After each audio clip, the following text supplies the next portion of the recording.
Groundhog Day was 7 weeks ago. Tuesday's forecast calls for snow, which means that groundhogs are really bad at math.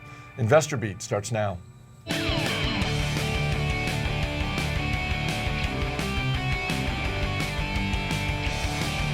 Thanks for watching. I'm Chris Hill. Slow start to the week on Wall Street as the Dow, Nasdaq, and S&P 500 all in the red today. With no macroeconomic data being released, some are chalking up the day's results to a hangover from the opening weekend of March Madness. Joining me in studio today, Taylor Muckerman and Matt Argersinger. It makes sense, right? Yeah. I mean, we're all watching games all week. I'm hungover.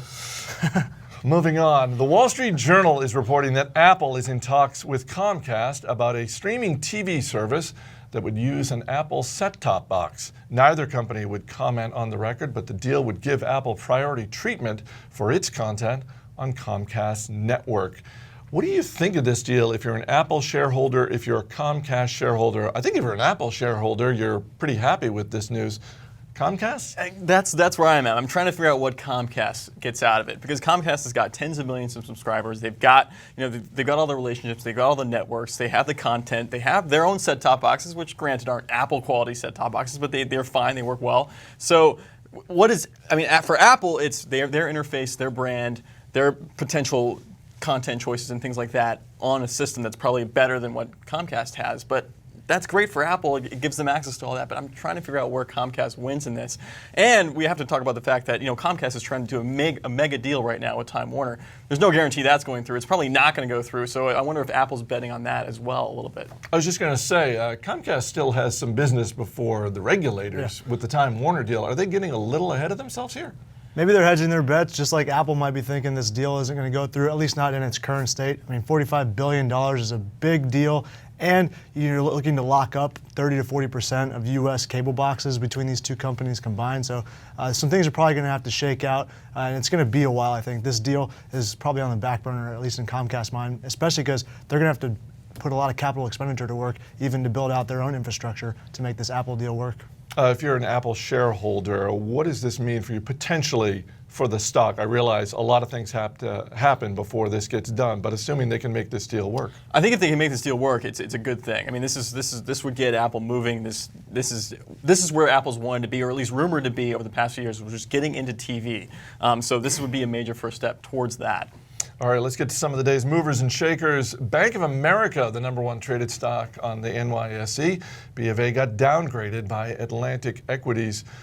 It kind of seems like it makes sense. I mean, you look at the performance of the stock over the last year. It's had a really nice last 12 months. Yeah, it really has. But then last week on Friday, the results of the first leg of the stress test came out, and 29 banks passed based on Tier 1 common equity ratios. Bank of America had the second lowest of those 29. So you're wondering now, as an investor, if their capital plans for dividends and share buybacks are going to be approved for this calendar year. And so maybe that's why some investors are maybe getting out right now. Herbalife on the rise after the company agreed to nominate 3 of Carl Icahn's designees to Herbalife's board of directors. Also got a little bit of a bounce out of the news with Nu Skin as well. That's right. 2 great pieces of news if you're a Herbalife investor. I mean, you've got Carl Icahn now with 3 additional board seats. Obviously, he sees something undervalued about Herbalife stock. He's there. He's not going anywhere. So there's an activist push there that's going to be there for a while. And also with Nu Skin, which is a Chinese company, sort of involved in the similar direct marketing type of business that Herbalife is in. They got slapped with, well, I wouldn't even call it a slap. Before the show, we were talking about what's less than tap a slap on the wrist. A tap on the wrist is what Nu Skin got, about a $540,000 fine after Chinese regulators looked at the business. I think Herbalife is facing something a little more dire than that, but if it's something like that, then Herbalife is feeling pretty good today. Microvision up big after the tiny tech company announced a deal with UPS. Is this now the blueprint for any tech company out there? Just announce a deal with UPS and it shoots your stock up? What's going on here? Apparently so. This company is really soaring today. And surprisingly so, because they didn't announce any monetary terms of this deal, but UPS, one of the largest shippers in the world, and this is for small imaging displays that are going to be produced on the packaging, try to increase the efficiency of their distribution network. And this company I saw is ranked top by the Institute of Electrical and Electronics Engineers for their patent portfolio in the US and top 20 globally. So small company, but if deals like this keep rolling around, it could be the next big thing. And finally, Pandora taking a tumble just a few days after the internet radio giant announced it would raise subscription fees due to the rising cost of music. How much are they feeling the heat from competition? I don't think they're feeling the heat from competition, though there is news today with Apple. Apple's thinking about rolling out iTunes and iTunes Radio across a broader list of devices, including Android devices, where they haven't really been accessible. So that's a much bigger potential market for iTunes and iTunes Radio than what we have today. So that's additional threat to Pandora. But I still like Pandora in the space. I think they've got a big lead on the competition also. I like the discovery aspect. And I think there's room for Spotify, Pandora, iTunes. There's plenty of room for them out there. There's a big land grab right now for terrestrial radio ad dollars. And I still think Pandora's the leader in that. All right, that's going to do it for today's action. Let's look ahead. Give me a stock I can put on my watch list.